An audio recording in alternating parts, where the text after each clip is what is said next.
In today's video, I am going to explain muscle anatomy that attach to posterior part of ilium.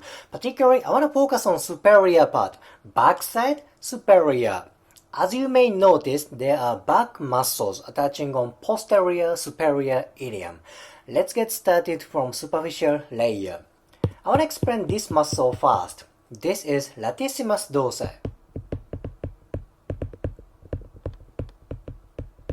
Latissimus dosa, it's on backside muscle. However, this is not back muscle. This is not for spine muscle. This is for shoulder muscle.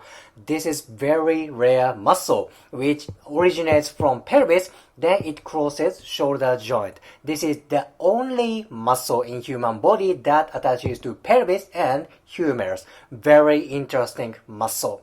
Now let's go to one deeper layer. Latissimus dosa is gone. You see the real back muscle. This is erector spinae. Erector spinae is kind of wide muscle. It has wide origin. This muscle attaches to sacrum and also it does attach to pelvis. So if this muscle gets tight, that affects for both lumbar spine, sacrum, and for pelvic movement. Very important muscle, particularly for low back region. Oh, by the way, what happens if latissimus dosa gets tight? I said this is shoulder muscle. However, since this muscle attaches to ilium and part of fascia around low back, tightness of latissimus dosa may induce low back pain. Why is that? Because it literally attaches to pelvis. And via myofascia, latissimus dosa attaches to lumbar spines and sacrum. It doesn't directly attach to there. However, it attaches there via myofascia. So no wonder latissimus dosa tightness affects for pelvic dysfunction and lumbar dysfunction. Again, latissimus dosa, very important muscle. Now, this is erector spinae. If this muscle gets tight, as I said, it inhibits pelvic movement, sacrum movement, and low back movement. Let's go to one deeper layer. Now, erector spinae is gone. I want to focus on core muscles. These three muscles. Yep, core muscles. Abdominal muscles also attach to pelvis. Let's say external oblique. External oblique. It's kind of a middle part. It doesn't go to all the way up to posterior, but this is kind of border between posterior and lateral, right? So I say external oblique is on posterior part for today's video. Okay. Now one deep layer from external oblique. This is internal oblique.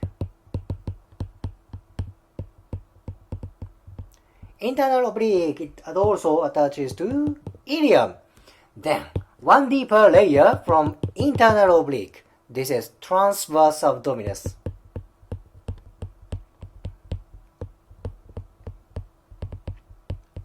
What are functions of these core muscles? Main functions are side bend and trunk rotation. Plus, it also attaches to pelvis, thus they move pelvis. What if these core muscles get tight?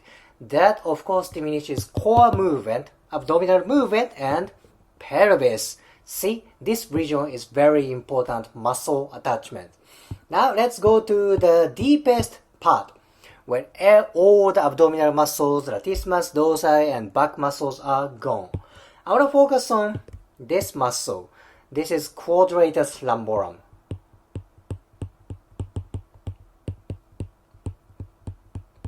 Quadratus lumborum, this is very deep muscle. It of course attaches to posterior ilium and it's very deep muscle. It's very common that people complain low back pain, low back tightness around quadratus lumborum. I had one client who complains about tight low back and he complained he had the deep part of tension deep to pelvis. I suspected that was from quadratus lumborum. It's literally deep muscle. And he complained deep low back tightness. Yep, his quadratus lumborum was very tight. And This muscle is highly related to low back pain and tight low back.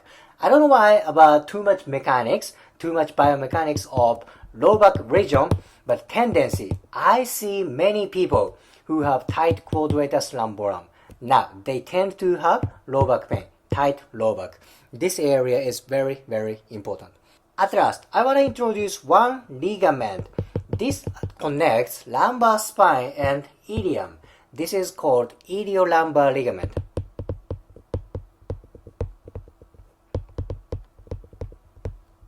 Because this ligament connects lumbar spines and pelvis, what if this part gets tight?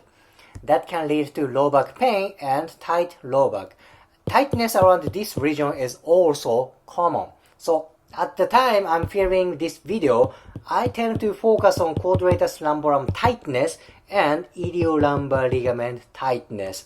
Again, this region is very important for low back pain. Of course, other muscles are equally important. Erector spinae is important. Abdominal muscles are important. And latissimus dosa is very, very important. See, posterior part of ilium. You cannot ignore this region for low back dysfunction.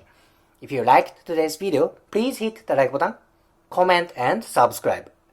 See you next video.